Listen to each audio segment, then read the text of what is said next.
آج آپ کچھ انوکھا، کچھ نرالا، بڑا ہی پیارا سننے جا رہے ہیں۔ ان جیسا حسین رب نے کوئی اور بنایا ہی نہیں۔ وہ شمس الضحیٰ ہے، وہ بدر الدجا ہے۔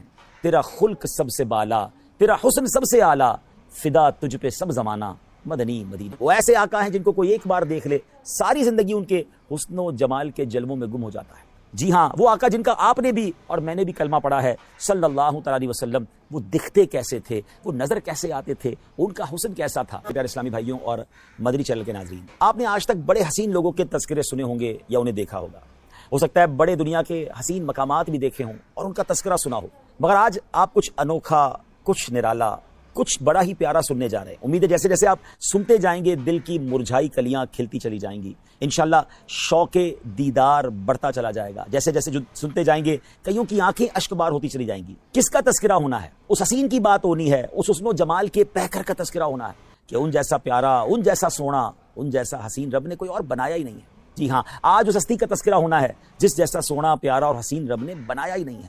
وہ حسن و جمال کے پیکر ہیں، وہ شمس الضحیٰ ہیں، وہ بدر الدجا ہیں۔ وہ ایسے آقا ہیں جن کو کوئی ایک بار دیکھ لے ساری زندگی ان کے حسن و جمال کے جلووں میں گم ہو جاتا ہے۔ آج نبی پاک صاحب لولاک صلی اللہ تعالی علیہ وسلم کا تذکرہ خیر ہو۔ اے میرے پیارے اسلامی بھائیوں، آج کس کی زبانی یہ تذکرہ ہوگا؟ کس نے دیکھا اور کہ دیکھ کر دیوانہ ہو گیا؟ میرے آقا علیہ السلام کا حسن وہ ہے کہ جب سیدنا حسان بن ثابت رضی اللہ تعالیٰ عنہ نے دیکھا تو بے ساختہ پکار اٹھے، وَأَحْسَنُ مِنْكَ لَمْ تَرَ قَطُّ عَيْنِي وَأَجْمَلُ مِنْكَ لَمْ تَلِدِ النِّسَاءُ خُلِقْتَ مُبَرَّأً مِنْ كُلِّ عَيْبٍ كَأَنَّكَ قَدْ خُلِقْتَ كَمَا تَشَاءُ۔ نبی پاک علیہ السلام کی ذات وہ ہے جب ان کے حسن و جمال میں گم ہو کر مولانا جامی رحمۃ اللہ تعالی نے قلم اٹھایا تو کمال کیا۔ اور آپ لکھتے ہیں، ہر کس کے لبے لالے ترا دیدہ بدل گفت، حقا کے چے خوشکندہ عقیق یمنی را۔ وہ آقا ہیں کہ جب امام عشق و محبت اعلیٰ حضرت فاضل بریلوی رحمۃ اللہ تعالی نے آپ کے چہرہ انور کے تصور میں گم ہوئے تو کیا لکھتے ہیں، خامہ قدرت کا حسن دستکاری واہ واہ، کیا ہی تصویر اپنے پیارے کی سنواری واہ واہ۔ کہیں لکھتے ہیں، کاف گے سوہا دہن یا ابرو آنکھیں عین صاد، کاف ہا یا عین صاد، ان کا ہے چہرہ نور کا۔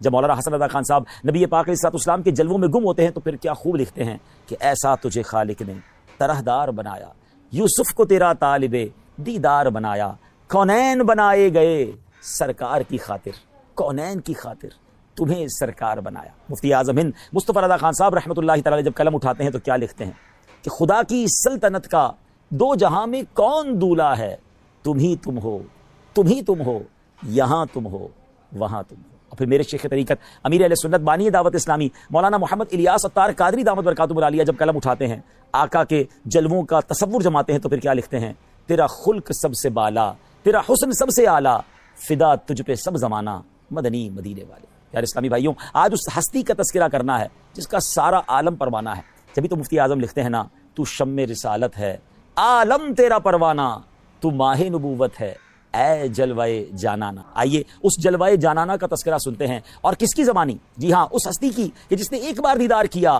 پھر جن الفاظ کے ساتھ تعارف پیش کیا۔ آج بھی سیرت کی کتابوں میں گویا سنہرے حروف میں وہ الفاظ لکھے جاتے ہیں، پڑھے جاتے ہیں۔ اگر آج واقعی آپ جاننا چاہتے ہیں کہ وہ آقا، جی ہاں، وہ آقا جن کا آپ نے بھی اور میں نے بھی کلمہ پڑھا ہے صلی اللہ تعالی علیہ وسلم، وہ دکھتے کیسے تھے، وہ نظر کیسے آتے تھے، ان کا حسن کیسا تھا، تو آئیے آپ تیار ہو جائیے، تصور میں گم ہو جائیے۔ پیکر حسن و جمال رسول بے مثال بی بی آمنہ کے لال صلی اللہ علیہ وسلم کا رخ زیبا کیسا تھا، سنتے ہیں سیدتنا ام معبد رضی اللہ تعالی عنہا کی زبان۔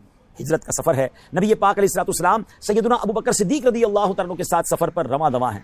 راستے میں وادی قدید کا مقام آتا ہے، ایک ضعیف خاتون ہے جو اپنے خیموں میں بیٹھا کرتی ہیں، آنے جانے والے مسافروں کو کچھ کھانے پینے کا سامان فروخت کیا کرتی ہیں۔ پیارے آقا علیہ السلام بھی اس خیمے پر پہنچتے ہیں، کچھ رقم دے کر کچھ کھانے پینے کا سامان خریدنا چاہتے ہیں، ان کے پاس کچھ نہ تھا، معذرت کر لی۔ نبی پاک علیہ السلام نے ان کے خیمے میں ایک بکری دیکھی جو بڑی لاغر تھی، اس کے تھن بھی سوکھے ہوئے تھے۔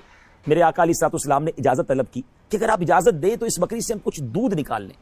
ام معبد یہ جانتے ہوئے کہ اس بکری نے دودھ نہیں دینا پھر بھی اجازت دے دی۔ پیارے آقا علیہ السلام نے اپنے مبارک ہاتھ ان تھنوں پر لگائے۔ ہاتھ کس کے تھے؟ وہ تھن دودھ سے بھر گئے، اتنا دودھ نکلا کہ سب نے خوب دودھ پیا، بلکہ سارے برتن بھی دودھ سے بھر گئے۔ ام معبد رضی اللہ تعالیٰ عنہا یہ معجزہ دیکھ کر بڑی حیران ہوئی۔ میرے آقا علیہ السلام تو اپنا دیدار کروا کے چلے گئے، مگر ان کے سبحان اللہ گھر والوں کو دیوانہ بنا گئے، اس گھرانے کو اپنا دیوانہ بنا گئے۔ ابھی وہ ایمان نہیں لائے تھے۔ ابو معبد رضی اللہ تعالیٰ جب واپس آئے اور ام معبد کے جو شوہر ہیں گھر میں جب دودھ سے بھرے ہوئے برتن دیکھے تو پوچھتے ہیں کہ کون آیا تھا، یہ کیا معاملہ ہے؟ تو آپ فرماتی ہیں ایک مبارک آیا تھا، نبی پاک کا نام بھی ابھی انہیں نہیں پتا تھا، نام بھی نہیں پوچھا تھا، تو نام کہا، ایک مبارک ہستی تھی، ایک مبارک شخصیت تھے. کہا یہ تو بتاؤ وہ دکھتے کیسے تھے، ذرا بتاؤ تو صحیح وہ کیسے تھے. اے پیارے اسلامی بھائی، مدنی چینل کے ناظرین، اب سنیے میرے آقا کیسے دکھتے تھے، نبی پاک کا حسن و جمال کیسا تھا. ام معبد رضی اللہ تعالیٰ عنہ کے عشق بھرے انداز میں کس پیارے انداز میں نبی پاک کا رخ انور بیان کیا. آئیے الفاظ تو دیکھیے کیسے موتیوں کی مانند ہے. وہ کہتی ہیں رأیت رجلا ظاہر الوداع، میں نے ایک ایسی ذات دیکھی ہے جن کا حسن نمایاں ہے، ابلج الوجہ حسن الخلق، جن کا چہرہ خوبصورت اور وہ تخلیق کے شاہکار تھے. لم تعبہ سجلا، ان کی جسامت میں فربا ہونے کا عیب ہی نہ تھا. ولم تزری بہ سعلا، اور نہ ہی پتلی جسامت کا عیب تھا. وسیم قسیم، بڑے حسین، انتہائی خوبصورت. فی عینیہ دعج، ان کی آنکھیں سیاہ اور بڑی تھیں. وفی اشفارہ وطف، ان کی پلکیں لمبی تھیں. وفی صوتہ سحل، ان کی آواز گونجدار تھی. وفی عنقہ سطع، ان کی گردن چمکدار تھی. وفی لحیتہ کثافہ، اور جبکہ ان کی داڑھی مبارک گھنی تھی. ازج اقرن، دونوں ابرو باریک اور ملے ہوئے تھے. ان صمت فعلیہ الوقار، جب وہ خاموش ہوتے تو پر وقار ہوتے. وان تکلم سما وعلاہ البہا، جب گفتگو فرماتے تو چہرہ پر نور اور بارونق ہو جاتا. اجمل الناس وابہاہم من بعید، جب انہیں دور سے دیکھا جاتا تو تمام لوگوں میں سب سے زیادہ حسین نظر آتے اور باروب نظر آتے. وَأَحْسَنَهُ وَأَحْلَاهُ مِن قریب، اور جب قریب سے دیکھا جائے تو اس سے بھی زیادہ خوبصورت اور حسین دکھائی دیتے. حلو المنطق، نہایت ہی شیریں گفتار تھے. فضل لا نظر ولا حضر، جامع کلام کرنے والے اور فضول کلام سے پاک. کأن منطقه خرزات نظم یتحدرن، زبان مبارک سے ادا ہونے والے کلمات گویا موتیوں کی لڑی تھی. سبحان اللہ. فرماتے ہیں اذا قال استمعوا لقوله، میرے آقا جب کلام فرماتے، وہ جب کلام فرماتے تو رفقا اور حاضرین نہایت یکسوئی کے ساتھ سماعت کرنے کو شرف جانتے. وَإِذَا أَمَرَ تَبَادَرُوا إِلَىٰ أَمْرِهِ، جب وہ مبارک ہستی کوئی حکم صادر فرماتے تو رفقا ہر حکم کی تابع داری اور وفاشاری کی مثال قائم کر دیتے. محفوظ محشود، سب ان کے خادم تھے، سب کے لیے قابل احترام. لا عابس ولا مفند، نہ وہ ترش رو تھے اور نہ ہی ان کے کسی بھی حکم کی خلاف ورزی کی جاتی تھی. سبحان اللہ. ناظرین کیسے موتیوں والے الفاظ ہیں. ذرا غور کیجئے نا کہ صحرا میں رہنے والی، خیمہ میں رہنے والی ایک خاتون نے نبی پاک کا ذکر خیر اتنا شاندار انداز میں کیا کہ آج تقریباً 1450-1500 سال کے بعد بھی سیرت کی کتابوں میں ان کا ذکر ہو رہا ہے. آج ان کا ہم نام لے رہے ہیں. ویسے اس زمانے میں بہت ساری خیمے والی ہوں گی، مگر ان کا چرچا کیوں ہے؟ کہ بات یہ ہے کہ ان کے جو غلام ہو گئے، وقت کے امام ہو گئے، نام لیوا ان کے جو ہوئے، ان کے اونچے نام ہو گئے. صحرا میں جب چاندنی رات ہو تو چاند کی چمک دمک دیکھنے کے لائق ہوتی ہے. چاندنی سے گویا سما ڈھک سا جاتا ہے. صحرا میں جب چاند نظر آتا ہے تو بڑا خوبصورت، بڑا حسین، بڑا چمکدار. ایک بار سیدنا حضرت جابر بن سمرہ رضی اللہ تعالیٰ فرماتے ہیں کہ حدیث پاک کا خلاصہ ہے کہ چاندنی رات تھی اور میں نے 14ویں رات کے چاند کو دیکھا. اور پھر نبی پاک علیہ الصلوۃ والسلام بھی جلوہ فرماتے میں نے آقا کا بھی دیدار کیا. ایک بار پھر میں نے 14ویں رات کے چاند کو دیکھا، پھر نبی پاک کو دیکھا. کہتے ہیں میں دیکھنے لگا کہ کون زیادہ خوبصورت ہے. اور پھر کہتے ہیں کہ اللہ کی قسم میرے آقا علیہ الصلوۃ والسلام 14ویں رات کے چاند سے زیادہ خوبصورت ہے. اللہ اکبر. کہتے ہیں واللہ میرے آقا 14ویں رات کے چاند سے زیادہ حسین اور باکمال ہے. سبحان اللہ. کس کس حدیث کی بات کی جائے، اس نورانی چہرے کی کس کس انداز سے تذکرہ کیا جائے. بی بی عائشہ صدیقہ رضی اللہ تعالی عنہا فرماتی ہیں، حدیث پاک کا خلاصہ ہے کہ ایک بار میں رات کا آخری پہر تھا اور کچھ سی رہی تھی، میرے ہاتھ سے سوئی گر گئی. کہتی ہے میں نے وہ سوئی تلاش کی مگر وہ مجھے نہ ملی. اتنے میں میرے آقا صاحب معراج، نور والے آقا صلی اللہ تعالی علیہ وسلم اپنا نور والا چہرہ چمکاتے ہوئے میرے گھر تشریف لائے.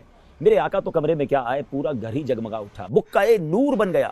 کتنی روشنی ہوئی کہ کہتی ہے ان مبارک نورانی شعاؤں کی برکت سے میں نے اپنی گم شدہ سوئی کو تلاش کر لیا. اے میرے پیارے اسلامی بھائیوں اور مدنی چینل کے ناظرین، آج ہم نے اپنے آقا، پیارے پیارے آقا، حسین آقا صلی اللہ علیہ وسلم کا ذکر خیر سنا ہے، ان کے سراپے کے بارے میں سنا ہے، ان کے حسن و جمال کے بارے میں سنا ہے. پھر کیوں کسی اور سے پیار کیا جائے، پھر کیوں کسی اور سے محبت کی جائے. ارے اگر محبت کرنی ہے، کسی کا دیوانہ بننا ہے، کسی کو آئیڈیل بنانا ہے تو فقط نبی پاک علیہ الصلوۃ والسلام کی ذات کو اپنا سب کچھ بنا لیجئے، اپنی امیدوں کا محور بنا لیجئے، ان کی یاد میں تڑپا کیجئے، ان کے ذکر کو اپنی زبان پہ جاری کیجئے اور آقا علیہ الصلوۃ والسلام کے دیدار کی تمنا دل میں رکھیے.